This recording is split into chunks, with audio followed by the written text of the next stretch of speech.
જય હિન્દ. આજે આ મારી વાત કાશ્મીરની ઘટના વિશે છે અને દેશની હાલની જે પરિસ્થિતિ નિર્માણ થઈ રહી છે એના ઉપર છે.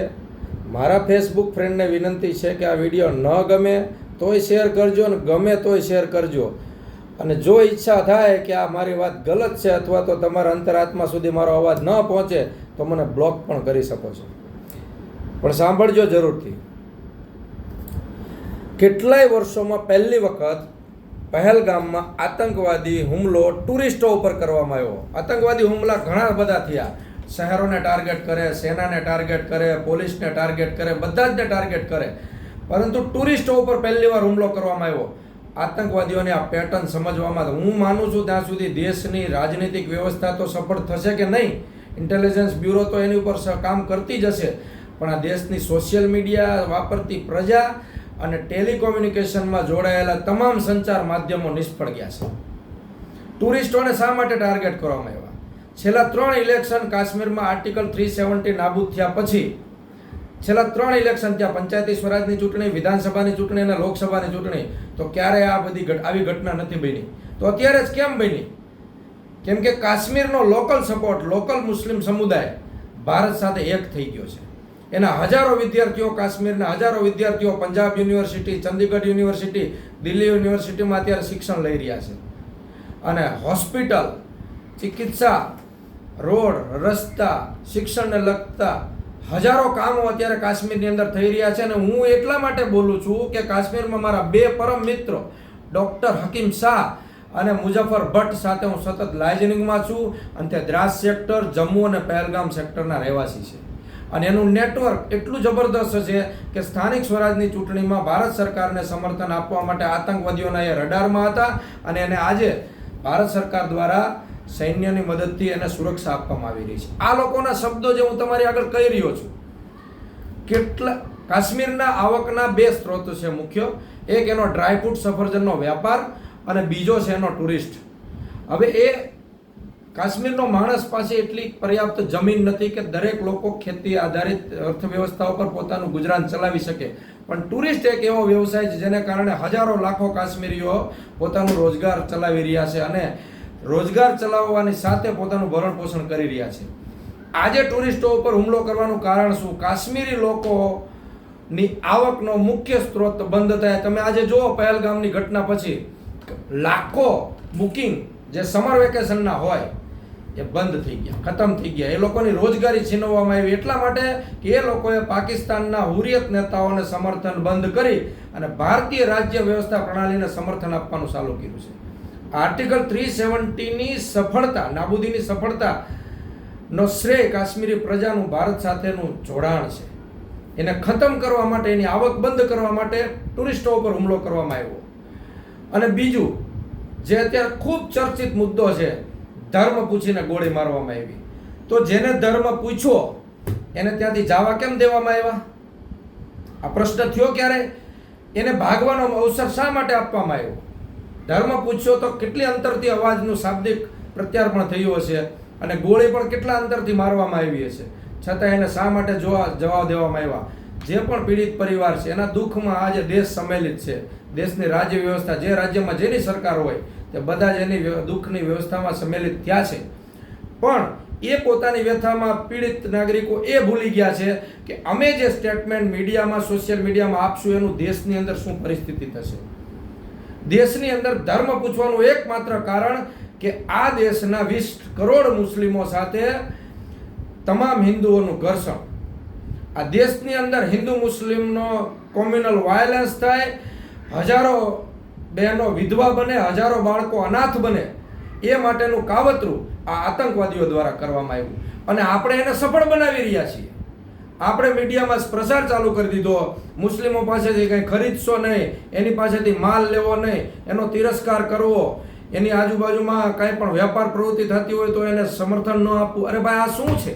દેશની અર્થવ્યવસ્થાનો મુખ્ય આધાર દેશનો નાગરિક છે અને નાગરિકની અંદર 20 કરોડ મુસ્લિમો પણ એની અંદર યોગદાન બજાવી રહ્યા છે.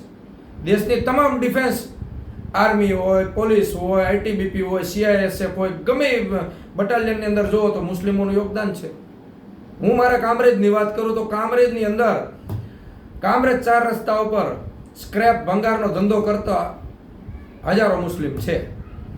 તો શું તમે 10,000નો સ્પેર પાર્ટ ખરીદવા માટે આ 500 રૂપિયાની વસ્તુ તમને આપે છે અને બંધ કરી દેશો? આ દેશની અર્થવ્યવસ્થામાં એ એકમેવ થઈ ગયા છે મુસ્લિમો, એને તમે ડિનાય ન કરી શકો. કોમ્યુનિકેશન સ્કિલ ધરાવનાર લોકો જે આપણા ઔદ્યોગિક ક્ષેત્રની અંદર લેબર કામ કરી રહ્યા, મેનેજમેન્ટ કરી રહ્યા છે, તો એ કોઈ દિવસ આપણાથી દૂર ના થઈ શકે. આવા જે મેસેજ કોર્પોરેટ કંપનીના લોકો ચલાવી રહ્યા છે એને બંધ કરી દેવા જોઈએ. આ દેશની એકતા અને અખંડિતતા માટે એ જરૂરી છે કે આજે માણસ હિન્દુ મુસ્લિમનો ભેદભાવ ભૂલી અને આતંકવાદીઓનું જે ષડયંત્ર છે એને ખારીજ કરવામાં આવે. એના ષડયંત્રને આપણે સમર્થન આપશું. મારું ગામ ભેસાણ, જુનાગઢ વતન સૌરાષ્ટ્ર, મારા ગામની અંદર હમણાં જ રામ મંદિરનો જીર્ણોદ્ધાર થવા માટેની સપ્તાહનું આયોજન થયું. ગામના મુસ્લિમો દ્વારા પુષ્પવર્ષા કરવામાં આવી અને રમજાન ચાલતું હતું ત્યારે હિન્દુઓ દ્વારા કરવામાં આવી. આ છે દેશની વાસ્તવિક અખંડિતતા. અને તમે વકફ બોર્ડના નિર્ણયને 1 વર્ષથી સોશિયલ મીડિયામાં ચલાવી રહ્યા છો કે મુસ્લિમો આપણે આમ કરી રહ્યા છે, અને હવે જે વકફ બોર્ડને લાગુ કરવા માટે પાર્લામેન્ટમાં બોલવામાં આવ્યું એ મુસ્લિમોના હિતની વાત કરવામાં આવી.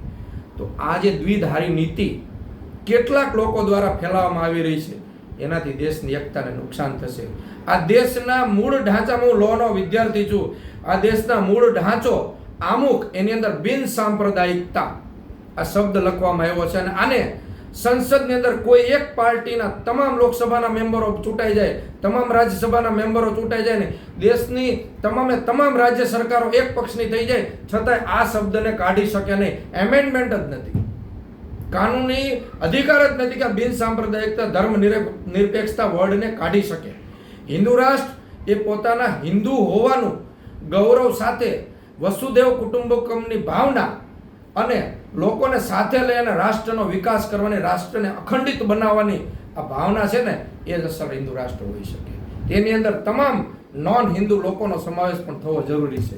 અને એટલે જ અત્યારની કરંટ સરકાર તમામ પાકિસ્તાનને છોડી અને તમામ મુસ્લિમ દેશો સાથે પોતાનો વ્યવસાય, પોતાનો ઈરાદો મજબૂત કરી રહી છે, પોતાનું જે કાંઈ વિદેશ નીતિ છે એને મજબૂત કરી રહી છે. પણ આપણે એ સમજવાનો પ્રયત્ન નહીં કરીએ. આપણે એવું જ વિચારશું કે મારા ગામમાં રહેતો મુસલમાન મારો દુશ્મન કેમ બને. જેની રોજગારી છીનવાય ને એની પાસે બીજું કોઈ કામ કરવા સિવાય રસ્તો ન હોય. આપણે ગુજરાતીમાં કહેવત છે, નવરો બેઠો નખો જ વાળે. એને બેરોજગાર બનાવીને તમારે આતંકવાદ અહીંયા પેદા કરવો છે. અને આતંકવાદની આ પહેલગામની ઘટનાની આ નીતિને સાર્થક કરવું હોય મિત્રો, તો તમે એવા મેસેજ ફેલાવો કે મુસ્લિમોનું આમ કરવું જોઈએ, હિન્દુઓએ આમ કરવું, હિન્દુઓએ જાગવું. કોઈ જાગવાનું નથી. તમારી બાજુમાં રહેતો મુસ્લિમ કે મુસ્લિમ સમુદાયની બાજુમાં રહેતો હિન્દુ, બંને અરસપરસની ભાવનાથી, સંયુક્ત પ્રયાસોથી આ દેશના વિકાસનો હાથ મજબૂત કરવા માટે પ્રયત્ન કરવા પડશે. તમે આ સોશિયલ મીડિયામાં જે પ્રચાર કરી રહ્યા છો એને જો બંધ કરી દેશો ને કમસે કમ, તોય શાંતિ થઈ જશે. કેમ કે ટેલિકોમ્યુનિકેશન જે સાધનો છે એ તો કોર્પોરેટ કંપનીઓ ચલાવી રહી છે. એને ક્યાં ફાયદો છે અને શું મેસેજ ચલાવવો છે એ તમે કોઈ જાણતા નથી. એટલે મારી આ વિનંતી છે કે આ દેશની એકતા અને અખંડિતતા માટે આપણે પ્રયત્ન કરીએ.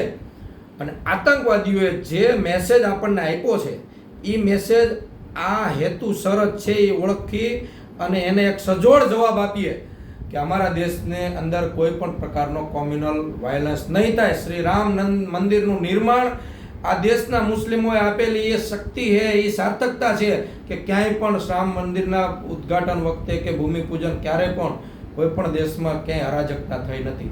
એની અંદર એ સમજૂતી આવી છે. હવે સમજૂતી આપણે કેળવવાની છે. સાથે લઈને ચાલશું, રાષ્ટ્રનો વિકાસ થશે તો જ ખરેખર આપણા દેશની આજની આપણી પોતાની નાગરિક તરીકેની ફરજ અદા કરી એવી ગણાશે. મારી 2 હાથ જોડીને પીડિત પરિવારોને પણ વિનંતી છે કે તમે પણ તમારા લાગણીશીલ નિવેદનો દ્વારા તમને ન ખબર પડતા આવી કોઈ વાત તમારી મીડિયામાં રજૂ થઈ હોય, સોશિયલ મીડિયામાં રજૂ થઈ હોય તો એને પ્લીઝ ડિલીટ કરી નાખવા. દેશ તમારી સાથે છે અને આતંકવાદી કૃત્ય કાયરતાપૂર્ણ કૃત્ય છે, એ કાયરતાપૂર્ણ હુમલો છે, એને વખોડી કાઢું છું. હું નિલેશ આસોદરિયા આપ સૌને આ વિનંતી કરું છું કે આ વાતને સમજવાનો પ્રયત્ન કરજો. જય હિન્દ, જય ભારત, નમસ્તે, આદાબ, સત શ્રી અકાલ, થેન્ક યુ.